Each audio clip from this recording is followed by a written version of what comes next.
Côte d'Obe Malla, ça fait $7,100 à la seconde. 7,100 $100 à la seconde. 600 € à la seconde, 393 000 francs CFA à la seconde. Mali connaît chaque jour les 20 millions d'habitants.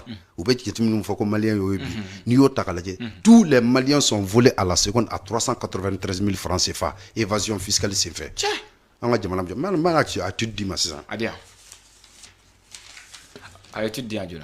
Donc on dit 390 000 francs CFA à la seconde. En une minute, ça fait 23 508 000 francs CFA. Une minute. Une heure. Et 1 milliard 414 millions 800 000 francs CFA. RKL. 24 heures. 33 milliards 955 200 000 francs CFA. 24 heures. 24 heures. En un mois, 1018 milliards 656 millions de francs CFA. Sanglé. Non, calculé. Un mois. Donc, dans le mois, nous avons 20 millions. Non, 20 millions de tous les Maliens sont volés dans le mois. Antebar la fin temps fait ou bien. Tous les Maliens sont volés à 50 932 800 francs CFA.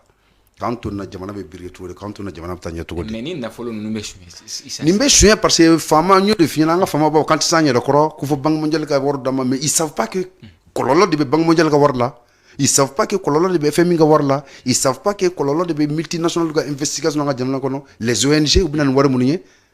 Tous les montants ni banque mondiale ba alloué en wari fouté. Na waru dira ils sont premiers dans tous nos bons contrats. Ou bien on peut baraw kanga fait un contrat wuta de ta folo. Donc nous ota FMI mo boké multinational boké actionnaire boké total bola et orange bola ou le Shell bola ou risi nous ni fait il n'y avait fait mina na multinational ka paraka boulero anga transport be France de bolo agriculture ni mo boule de bolo gazini produits chimiques au go ni mo boule de bolo ou bien au fait FMI que tout ce qu'ils prennent ou te taxes sera ni te impôt sera ou yo sanboro mo no soro fana anga mo betla ka prix fenga duma subvention duma 2 ans 3 ans au lieu de cas où nyachama non ou bien mine femme bella de l'embocatanaï ou le perti de nos fins ni ninka juguni dette coloniale c'est vrai ninka juguni esclavage ninka juguni colonisation tant que ni mbanga jamana ka nga politique be ni sraka benito taganya tanga jamana la ni na folen be bo Assimi Goïta ka vete menena ayira ka foko milliard chaman de be chemali kono ko ka taganaiti mais nous to au sraw ya nous te milliard chaman ba ado tsaka nyafo mais ayira ka kuma kono o se fe fana ka foko ni ayu sera ka jo embarco kono ko asoro le récupérer les mecs tout à fait ma se ka foko ndo récupérer la et bien sûr nous imana nous tega bo barala ka ba été récupérer les gars hein circuit munum be nous on fa Mali 50 d'or Mali 50 système drone et un système mimbe nous va exploiter au drone des problèmes ni Assimi Foussé aller nouiller Mali politicien ni avec les jo parce qu'avec un système de quel et puis il n'est pas un élément du système wa manga mimbe ko fa mo fa to la odido parce que il n'est pas dans le système aka fanga contredire le boulot bi wa ka so be ka fanga parce qu'il n'est pas dans le système ate ku to ko fa mo ko anta voilà que aka fanga manduwi bon Malion de kanga ni fanga kanu Malion kanga ken de fait na ya sornan dalemba kampeu ka foka nga nyetara wodi wakati se denflene Malion kanga ke Assimi kan fanga mais jaku ya de ite ko ma Assimi kama non Assimi a une vision il a une volonté il assume mbake nfa jamana de do donc moi je pense que oti hal no kara mo sugo sugo bi nano Sadio côté Maliko bi et Chogali côté Maïga Oumar Ablaye Maïga côté Mourbo Kone côté Ouagé côté et ainsi de suite Maoshi côté bi jamana côté do bon nanye mo soro munu nana ko nu jokoro kambake unissons-nous derrière eux vraiment pour que jamana kabo ni kololo kono Mali mogote kandi parti keme flala nefa Mali mogote non président keme flala Mali mogota la Mali mogobe responsable de là mimbe se ki bolo chi anga heroma min te di diema ka baran fe et le Mali doit procéder à la nationalisation de tous nos avoirs. Fin bambolo nanyo ke sa kele mbambara be ban benito kele imbe kunye guerre économique de ronde do. L'Europe voit l'importance de notre sous-sol. Papier keme ani bisabani saba de boleme Malika dugu koro fen la halaya kama jiyemo ko bolo. Papier keme ani bisabani saba. O papier keme ni bisabani saba wiye mugani duru dronde tala. k'olu étudier k'a lajɛ nafama minnu bɛ o la mais ka kɔn o ɲɛ faransi de fɔlɔfɔlɔ ɲinini k'an ka jamana kan faransi ye mun de fɔ a ka jamana kɔnɔdenw ye kɛlɛ min b'an fɛ yan pour que ka se k'o kɛlɛ initier n bɛn'o ɲɛf'i ɲɛna. a ɲɛfɔ an ye.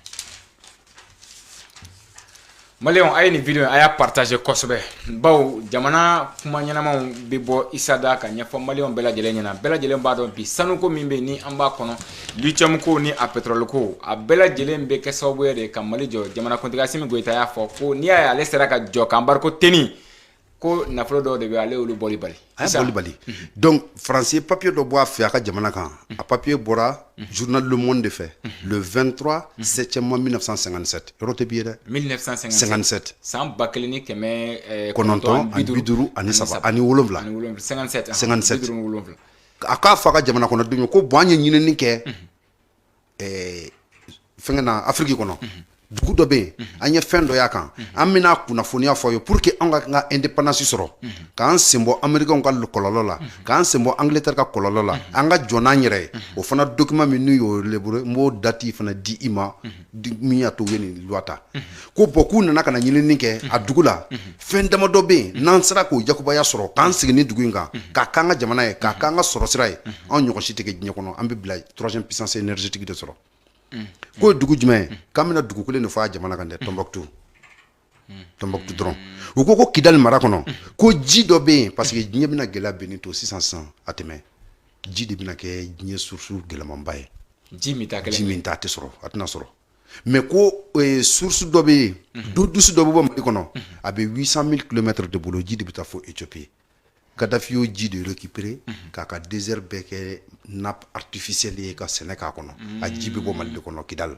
ka embargo to Libye kan voilà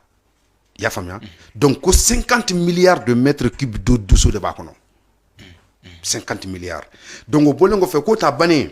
ko fɛnw bɛɛ kɔnɔ k'an bɛna n'o fɔ ɲɛna k'a faamu fɛn ɲɛmaw la ko gypsy bɛ yen ko 3 millions de tonnes Mirability bɛ yen 198 millions de tonnes Globerity bɛ yen 366 millions de tonnes charbon bɛ yen 45 millions de tonnes fer bɛ yen 500 millions de tonnes manganèse 3,5 millions de tonnes phosphate 2 millions de tonnes selgem 53 millions de tonnes ko ta bannen ko industrie sérieux bɛ yen qui existe et qui concernant le diamant, le platine, le cuivre, le nickel, l'or, lithium, l'uranium, le zinc, le tin, le plomb et le pétrole. Ni Tombouctou.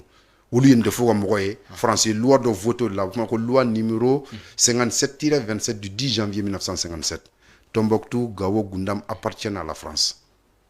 C'est voté à l'Assemblée française. Après l'avis de l'Union française, Conseil la République a adopté ou a français bɛɛ sigi o de kosɔn ne bɛ ba association ko ma Mali kɔnɔ i b'a association créer kun dɔn c'est pour que état ka outil de don u bɛ fɛ ka min kɛ jamana kɔnɔ u b'a fɔ olu ɲɛna u bɛ taa ka kɛrɛfɛ mɔgɔ ni dugu kɔnɔ mɔgɔw aviser état ka hakili association kɛra nin de kama donc association ye peuple bɛɛ lajɛlen aviser ka rendez-vous di bɛɛ ma nana ka na état ka yamaruya fɔ a bɛɛ ko nin de don américains bɛ k'anw tɔɔrɔ anglais bɛ k'anw tɔɔrɔ fɛn t'an bolo an sɛgɛnnen don an bɔra guerre la sisan an ye lanɔgɔ min y'a la donc an ka adopter bɛɛ jɛnna n'a ye ko faransi k'a ɲini faransi b'an fɛ yan nin de nɔfɛ faransi yɛrɛ gulon ko an na nin de don c'est-à-dire ni maa bɛ se k'a fɔ c'est-à-dire faransi ka intérêt min bɛ yen ni a bɛ Mali jamana kan n'a bɛ k'i gulo a la o nin de a ka 3e puissance énergétique a b'o de ɲinina wa o papier